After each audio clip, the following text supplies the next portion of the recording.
quick guitar lesson on what I tend to think of as a very effective method that's applicable to a lot of different styles of music. You're hearing a lot in a lot of dance music and a lot of pop music these days, and it goes to show that the guitar can still be relevant and cool even in this day and age. So what I wanted to go ahead and cover is a lesson on 10th intervals. So what this basically is major third and minor third intervals, but spaced about an octave apart. I'll dive into some quick music theory. If you already know this stuff, feel free to skip ahead. I'll leave and make an annotation so you can skip ahead. But the theory is, if you basically broke down a scale and assigned each note in the scale a number value, then you would be able to know your intervals. So say you're in the key of, let's do A. The low A is your 1, and then to get to the B, that's a major 2, and then 3 is your C sharp, and that interval is the major third. 4, 5, 6, 7, 8, 9, 10. So there's the 10th one right there. If you pair that with the 1, there's your 10th interval. So what you're hearing is kind of what you would hear in Blackbird or in like a Gavin DeGraw song.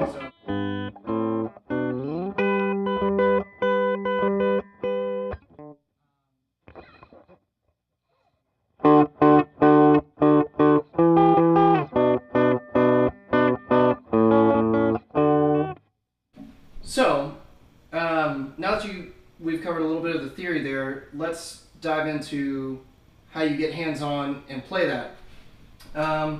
Let's use that example of D that I was just playing for like the Gavin DeGraw thing.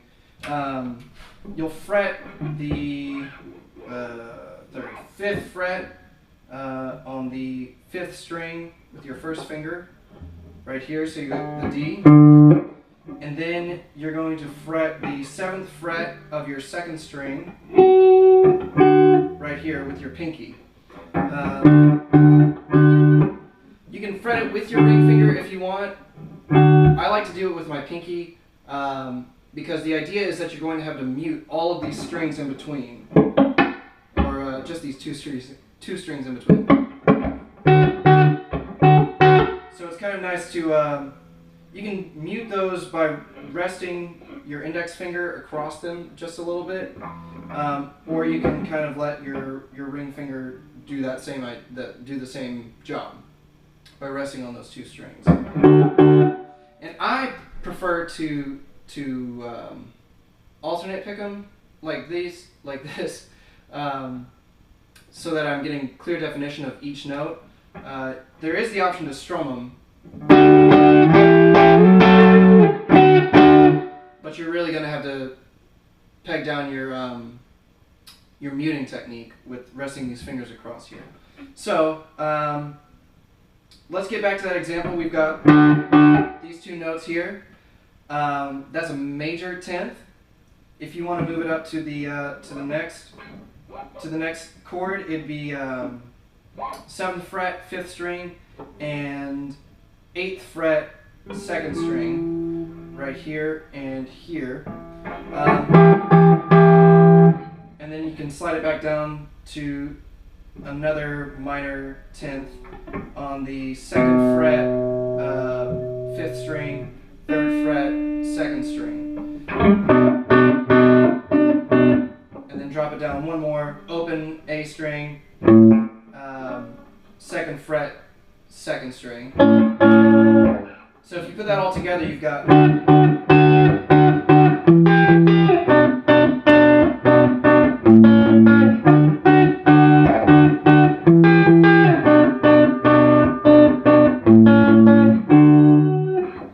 so that's the basic idea. The fun thing there is that you can then take that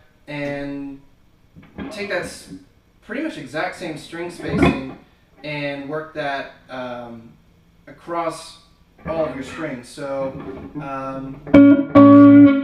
there's a major 10th right there. That's going to be a little different simply because of the intervals between the G and B strings. But you can change those by doing, if you're in the key of A, you could do 5th fret, 6th string, and 6th fret, 3rd string. And then you could similarly take that up the same way.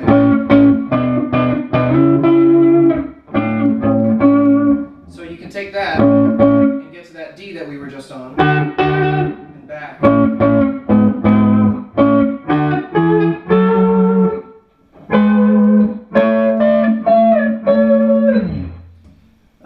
can even drop it down from the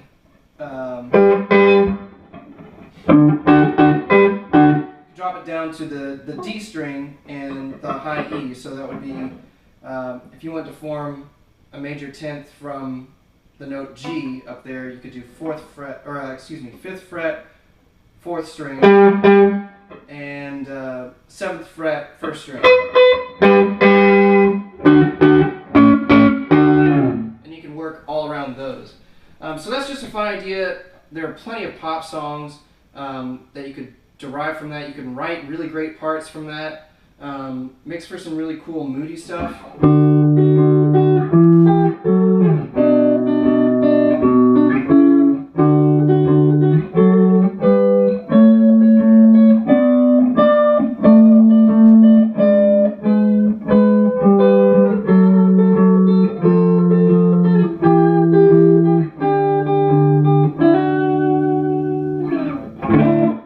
So that's a quick lesson on major 10ths.